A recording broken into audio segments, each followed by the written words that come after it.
హస్తం పార్టీలో ప్రజాస్వామ్యం, స్వేచ్ఛ మితిమీరి ఉంటాయంటారు. దానికి ఆ నేత వ్యవహార శైలి నిదర్శనమని కాంగ్రెస్ పార్టీలో చర్చ జరుగుతోంది. మున్సిపల్ ఎన్నికల షెడ్యూల్ రాకముందే పార్టీ నిర్ణయాలతో పని లేకుండానే తన నియోజకవర్గానికి సంబంధించి సొంతంగా అభ్యర్థులను ప్రకటించి అందరినీ ఆశ్చర్యపరిచారు ఆ సీనియర్ నేత. తన లిస్టు ఫైనల్ అని ఆయన స్పష్టం చేశారు కూడా. జగ్గారెడ్డి ప్రస్తుతం తెలంగాణ కాంగ్రెస్ వర్కింగ్ ప్రెసిడెంట్ గా పదవి బాధ్యతలు నిర్వహిస్తున్నారు. రాజకీయాల్లో తనదైన మార్కుతో దూకుడుగా ముందుకు సాగడంలో ఆయన స్టైలే వేరని అంటారు. ఆయన ఎప్పుడు ఏ నిర్ణయం తీసుకున్నా దానికి మాస్ అప్పీల్ ఉంటుంది. దాంతో జగ్గారెడ్డి నిర్ణయాలు, వ్యాఖ్యలు హాట్ టాపిక్స్ అవుతుంటాయి. తెలంగాణలో త్వరలోనే మున్సిపల్ పోరు జరగబోతున్నది. త్వరలోనే నోటిఫికేషన్ వస్తుందని అంటున్నారు. ఈ నేపథ్యంలో తన నియోజకవర్గానికి సంబంధించి మున్సిపల్ ఎన్నికల అభ్యర్థులను ప్రకటించి మరోసారి చర్చకు తెర తీశారు జగ్గారెడ్డి.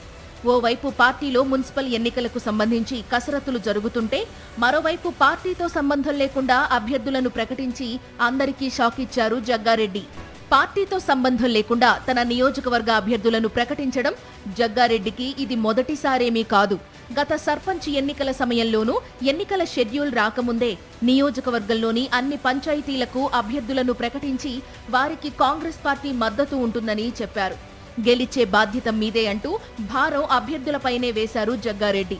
అయితే అదే సమయంలో ఆయన సతీమణి నిర్మలా జగ్గారెడ్డి మాత్రం ఎన్నికల ప్రచారంలో పాల్గొని కాంగ్రెస్ మద్దతు గల అభ్యర్థుల గెలుపు కోసం కృషి చేశారు.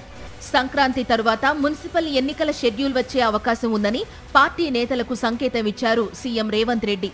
అందులో భాగంగానే త్వరలో గాంధీ భవన్లో పార్టీ విస్తృత స్థాయి సమావేశం నిర్వహించబోతున్నారు. మున్సిపల్ ఎన్నికల్లో అనుసరించాల్సిన వ్యూహం, ప్రచార షెడ్యూల్పై ఈ మీటింగ్లో చర్చించనున్నారు.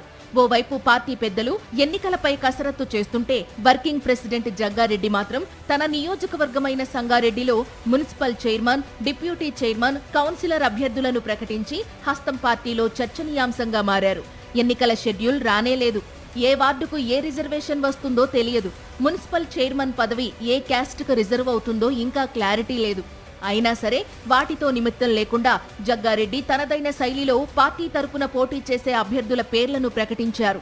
తాను మాత్రం ఎన్నికల ప్రచారంకు రానని, టికెట్ రాని వారు పీసీసీ చీఫ్ మహేష్ కుమార్ గౌడ్ వద్దకు వెళ్లి ప్రయత్నాలు చేసి ఇబ్బందులు పడొద్దని ఇండికేషన్ ఇచ్చారు జగ్గారెడ్డి.